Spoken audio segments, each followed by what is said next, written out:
இதோ கர்த்தருடைய பெரிதும் பயங்கரமுமான நாள் வருகிறதற்கு முன்னே நான் உங்களிடத்திற்கு எலியா தீர்க்கதரிசியை அனுப்புகிறேன்.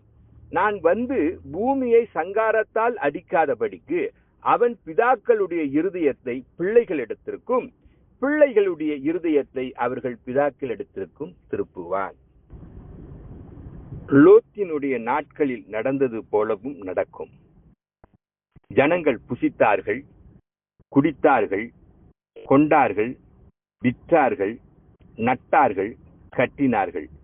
லோத்து சோதோமை விட்டு புறப்பட்ட நாளிலே வானத்தில் இருந்து அக்கினியும் கந்தகமும் வருஷித்து எல்லாரையும் அழித்து போட்டது. மனுஷகுமாரன் வெளிப்படும் நாளிலும் அப்படியே நடக்கும். இனி காலம் செல்லாது.